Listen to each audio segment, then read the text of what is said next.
Okay, I've been following the Abbey Yung hair method and the results have literally been insane. My hair has never been shinier, softer.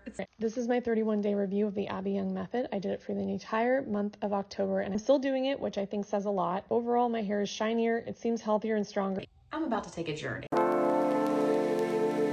But does it work on natural hair? If you don't know who Abbey Yung is, where have you been? The Abbey Yung method has gone absolutely viral on TikTok and people are getting the most mind-blowing results from this routine. But most people trying it out and Abbey herself seem to have straight-ish hair. So today I'm going to see how it works on people with a lot more texture and how I can fine-tune it to be specific to my type for hair. Let's get some context first. What is the Abbey Yung method and who is Abbey Yung? Abbey Yung is a beauty content creator that has been on social media for more than a decade, but she has recently become extremely popular due to her hair care advice. She has a pro-science approach and has gorgeous, very long hair herself that she has taken from damaged to healthy looking. Her method is a series of steps that stem from her advice and goes by her product recommendations. I watch every single video and short done by Abbey on this method to try it out in this video. I'm not going to give you every little bit of information she does.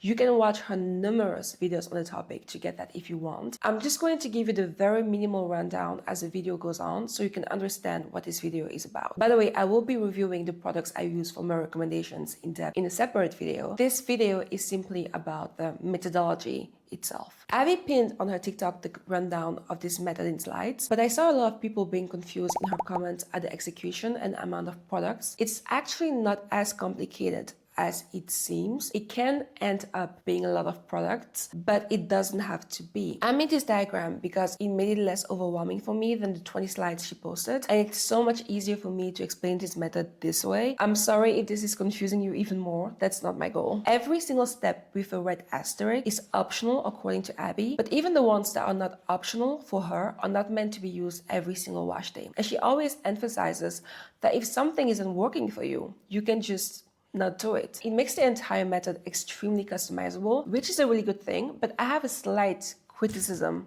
on this that I will bring up later. This is everything that happens pre-wash before you even step into the shower. This is everything that happens in the shower. This is what happens once you get out of the shower. And this is what happens between wash days. Before she even washes her hair, Abbey applies a pre-shampoo bond builder that she often follows up with an oil. She washes her hair 3 times a week and she will always use a pre-shampoo bond repair treatment on at least 2 of those wash days. The bond repair treatment in question is a spray. This is one of the only bond repair treatments she does not have an alternative for.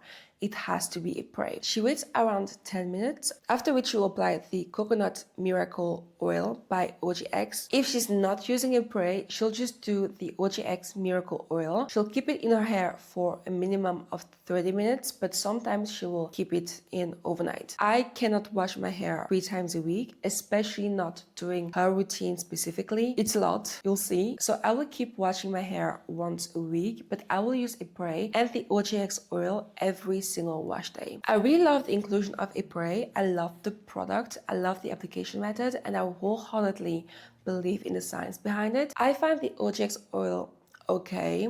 All the oils that Abbey recommends for this step are by OGX, and they all have some degree of coconut oil in them. I guess she recommends them for the many benefits of coconut oil on hair, but since the coconut oil in question is far down the ingredient list, I suspect there is very little coconut oil in here. I did try to ask OGX how much coconut oil there is in the bottle, but I did not hear back from them. So I believe this step is akin to applying any other oil or conditioning product to your hair before shampooing. There is still benefit in doing that. By adding that layer of protection before shampooing, you prevent the shampoo from potentially stripping your hair too much. But since a spray in itself is already oil-based, this step felt redundant and it just made it more likely for my hair to turn out really greasy if I apply too much. And it's really easy to apply too much of this. Abbey does warn against this. You need to be light-handed with this, is that a word? Or it becomes really difficult to wash this out. I don't feel like this added anything beneficial to my routine. If anything, I felt like sometimes it just required me to use more shampoo because it's really easy to go overboard. I will use this bottle up, but I don't think I will buy it again. Abbey uses 3 different shampoos: a clarifying shampoo, a non-clarifying shampoo, in natural hair terms, a moisturizing or hydrating shampoo, and a medicated shampoo. She will use a clarifying shampoo at least once a week, and she prefers double cleansing. But you don't have to do what she does. You can double cleanse using only the clarifying shampoo, double cleanse using only the non-clarifying shampoo, double cleanse using the clarifying shampoo and the non-clarifying shampoo, depending on how your scalp feels and your preferences.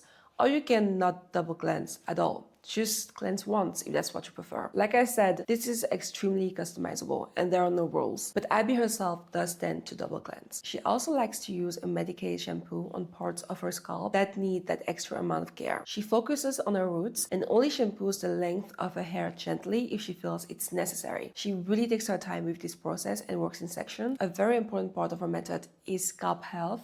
Abbey emphasizes over and over again that the optimal environment for hair to grow in is a clean scalp. From Abbey's recommendations, I used the Way Detox Shampoo, followed by the Amica The Cure Shampoo, followed by Head & Shoulders Classic Clean Anti-Dandruff Shampoo. And this is where I need to say a big thank you to Abbey. I had no idea I needed a medicated shampoo. This step was pretty similar to what I was doing before, except I was using a clarifying shampoo once every 2 weeks on average, and I did not use a medicated shampoo before. I had this area in the front of my hair that had white plaques and nothing would get it out. My scalp wasn't dirty, but there was just this plaque that would not move. The Head & Shoulders shampoo got it out.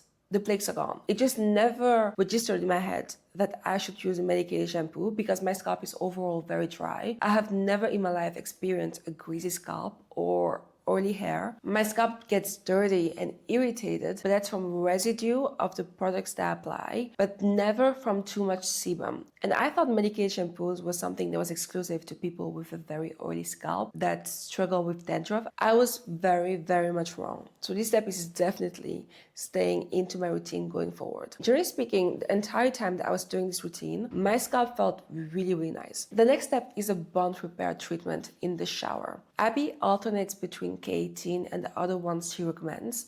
She uses K18 every 3-ish weeks and uses the other bond repair treatments, generally speaking, at least once a week. She said she likes combining them all to get benefits from all of their technologies. The tip Abbey gives is to apply the bond repair product in section. She likes to emulsify it in her hands to be able to spread it evenly. The emulsification of the product into your palms really helps spreading it along your hair. I will keep doing this. What she does next depends on whether it's a K18 wash day or not. If it's a K18 wash day, she uses only conditioner or a hair mask. If it's not a K18 wash day, she uses both conditioner and a hair mask. I think that when she says a hair mask, she's referring to the bond repair product we talked about before. The bond repair treatment I got from her recommendations is the Natural Mother's Tough Love Intense Bonding Treatment. And for the hair mask, I got the Elisa Vecca C100 Collagen Ceramide Coating Protein Treatment. I think this is where I'm going to heavily disagree with Abbey. I personally think the bond repair step is pointless. You'll notice that at multiple points in this routine, you can use bond repair, which is what Abbey does. The point of these products is to strengthen your hair internally by repairing hair bonds, or at least that's how they are marketed to customers. I don't believe that most bond builders on the market actually do anything more than conditioning your hair. I have entire videos about this in which I explain exactly why I feel that way, and I really encourage you to check them out. But quick explanation. The term bond builder is not regulated. This means that companies can label pretty much anything as bond repair, and a lot of them have done so after witnessing the success of Olaplex, which is the pioneer of bond building. The way they can often get away with this is because 2 of the 3 types of bonds we have in our hair are incredibly easy to repair. You don't even need bond repair products for that to happen. Hydrogen bonds will repair on their own when your hair dries, and ionic bonds are very susceptible to pH changes, so they break and reform all the time. Most hair care products you own are likely to rebuild ionic bonds even if they're not marketed as bond builders, because hair likes to be slightly acidic. So a lot of hair care products are formulated to be slightly acidic. And when I look at Abby's recommendations, some of the products she recommends just either shift the pH of hair and target the ionic bonds, or contain bis-4-PCA dimethicone, which has not been proven to repair bonds at all. It's mainly classified as a conditioning agent. Or they contain fiberhance, which is not actually bond repair either. And then there is K18, and I generally think that K18 is an overpriced protein leave-in. Again, I have an entire video in which I explain all of this in depth, but if you don't want to watch that, K18 has never ever proven that their peptide does anything, and there's a good chance the actual perceived strength people feel when using it comes from the hydrolyzed proteins in their product, which actually has been proven to increase tensile strength in hair. This is not to say these products are not going to make your hair feel nice or that they are bad products. They're not. In fact, I really love the Redken ABC line. It's one of my favorite lines I've ever tried. And I did like the Natural Mothers treatment and the way it made my hair feel. What I'm trying to say here is that the reason why these most likely feel pretty nice is because they are conditioners.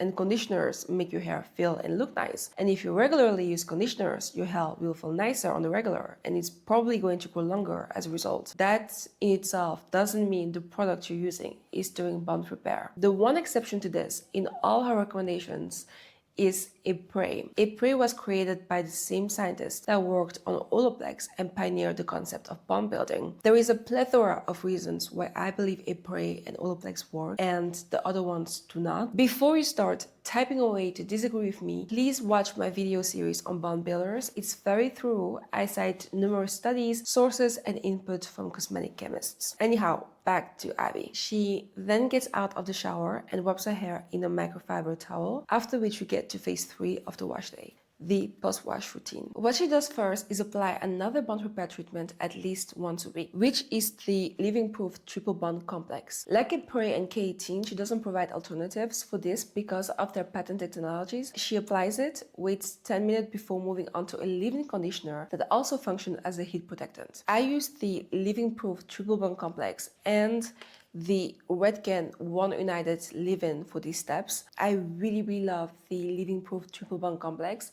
It makes my hair feel extremely soft and conditioned. It was one of my favorite finds of 2025. It doubles as a leave-in as well as a heat protectant, but it's too light for my hair to be used on its own. So it's overall a very nice product, but it's not bond repair either. I know Living Proof has a patent. A patent doesn't necessarily mean that the product is doing what the brand is claiming it does. Anyway, the remaining parts of my routine are going to deviate quite a bit from what she does because her hair type is so different from mine. So Abby typically blow dries her hair roughly straight after washing her hair, and then she'll either keep it like that or she'll heat style it. That would never work for my hair texture, so I defaulted to what I usually do. I did buy many of her product recommendations for everything that happens post-wash, so I would be able to review at least one product of every single category, but that's for a separate video. I always use the Dyson Airstrait to blow out my hair, and I always use it on medium or high heat on hair that is 80% dry. Then I'll either style my blow-dried hair with a mousse, or I will straighten my hair and do my bento knots after applying some oil. The between wash care section is the last bit of the Abbey Yung method, and it's all about what you do between washes to keep your hair looking and feeling nice. So there is heat protection if you plan to reapply heat, there is conditioning if your hair is feeling a bit dry, and there are dry shampoos if you struggle with scalp oiliness between washes. And of course, Abby has recommendations for those too. The only portion of the between wash care section that was relevant to me and my hair needs was the extra conditioning. During the week, I would typically recondition my hair with some sort of product. So I got the OGX Argan Oil of Morocco for this step. So I did a total of 5 wash days using this method, and with the exception of about 2 wash days, my hair turned out pretty nice. I can't say I noticed a major improvement in hair health, but I did not start this out with damaged hair. So I also don't think my hair looks significantly better than my usual routine. However, my scalp felt amazing and so clean. A lot of the little tips that she gives in her videos are also very helpful in making wash days easier, even though we have a completely different hair type. I will say, if you are a type 4 natural that predominantly wears her hair in curly state, you definitely should ignore the styling portion. The few products in those sections I tried lack hold and are mainly there to add extra conditioning, so you still need to reach for your mousse, your gels, and so on and so forth. There were 2 wash days where my hair turned out really badly. If you look at my hair in my previous video, it's very, very stiff. And it was very, very tangled. I think the issue there was because you're applying so much stuff on your hair, like there was the pre-shampoo bond builder followed by the pre-shampoo oil, and then you have the in-shower bond builder, and then you have the conditioner, and then you have the post-shower bond builder, and then you have the leave-in that also functions as a heat protectant. And I also applied another heat protectant spray before flat ironing because that's what she does. There is so much stuff on your hair, and given that I only wash once a week, it just stays on your hair for the entirety of the week. And then during the week, if you need extra conditioning on your ends, all of that just adds up. And by the end of the week, your hair can feel really, really, really, really greasy. I ended up tweaking the method here and there, week over week, until I got to something that felt ideal for me, while still keeping the spirit of her advice. I will talk about the final version I ended up with in a second, but first, I want to voice certain opinions I have about the entire method. Before I say anything potentially negative, I think I need to contextualize the Abbey Yung Method even more. Abbey herself never called this the Abbey Yung Method. She was just sharing her routine, her findings, products she likes. She happened to go viral on TikTok last year. Others named it the Abbey Yung Method, and she just made content explaining further. So nothing I'm about to say is criticism of Abbey Yung, the content creator, or Abbey Yung, the person. She's just suffering from success. That being said, my number one criticism of this method is the fact it's not really a method. It's basically every permutation of the potential steps you can have in a hair care routine. Abbey reiterates a lot in her videos that the hair care routine is something that is very specific to an individual. So even for the steps that are not optional for her, she'll often add the caveat that it doesn't have to be something that you do, which is very good advice, but it makes it so there is no clear plan to follow. You pretty much have to do trial and error until you find what works for you. In fact, it's likely that if you are a black woman with textured hair, you were already doing the Abbey Yung method unknowingly. A pre-shampoo or pre-poo, as most naturals call it, followed by a clarifying shampoo, followed by a moisturizing shampoo, followed by a conditioner or a hair mask, followed by a leave-in that contains heat protection. If you're going to heat style, it's a very standard routine a lot of black women have. Funnily enough, on my hair care routine video, someone commented, "So the Abbey Yung method for type 4 hair?" It wasn't said in a negative way or anything, but at the time I recorded the video, I did not know what the Abbey Yung method was, and having now watched all of the content about it, I don't think our routines are very similar. My second criticism is the fact I think this is a lot, and I don't feel like most of these steps are necessary for like 99% of people. Since Abbey does her hair for a living, her job is being a content creator, and her livelihood is dependent on how her hair looks. It makes sense that she would have a routine this intense, but a lot of the steps feel quite redundant. For example, I don't understand why you wouldn't just pick a medicated shampoo that is also a good clarifying shampoo, so you don't have to buy both a clarifying shampoo and a medicated shampoo. Also, since most of the bond builders on there are just conditioners, what you're doing is bond repair, conditioning, washing, conditioning, conditioning, conditioning, conditioning, and heat protection, conditioning again, and then some more conditioning. And I wonder if you need to wash your hair less often if there was less conditioning happening. I also don't understand how you're supposed to know what even works here. There is so much stuff happening. Let's say that the bond builders here all work. If you're rotating them out all the time the way Abbey does, how do you know which ones are actually working or repairing your hair and which ones do not? Since the main purpose of these is not to make your hair just feel nice immediately after washing, and a lot of these actually claim to repair your hair over time. So if she's using a Pre and K18 and Living Proof, which all claim to make your hair feel better over time, but also Natural Mothers, who claims the same thing, and sometimes she switches it out for Garnier Fructis and the Red Can ABC pre-treatment. What is working? What is doing the heavy lifting? What is the reason why her hair is not damaged? By the way, now that I think about it, why are we using all these bond builders? Why won't you just use one? Why do we need to use 3?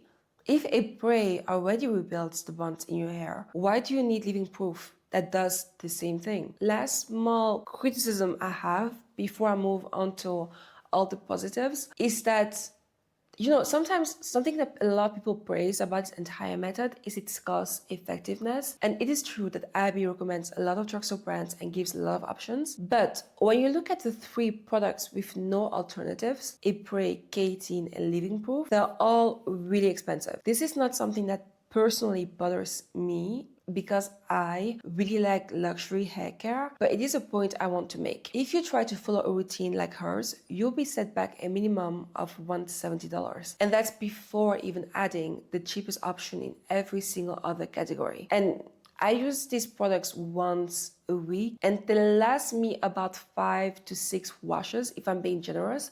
So you're gonna have to buy this every month. Now, onto all the pros of the method. The Abbey Yung method is essentially foolproof. It's so customizable, you can't fail at it. Eventually, you'll get to something that works for you. I try to follow her routine as much as it would make sense for me to do so for the sake of this video, but you don't have to. Abbey is a really great communicator and she emphasizes over and over again, you can do whatever you want. She explains why she does things. She gives different options for people, recommends products at different price points. You really can just take what works for you and leave out the rest. And because of that, it can work on you regardless of hair type. Again, you kind of have to ignore the styling portion, but she has straight hair.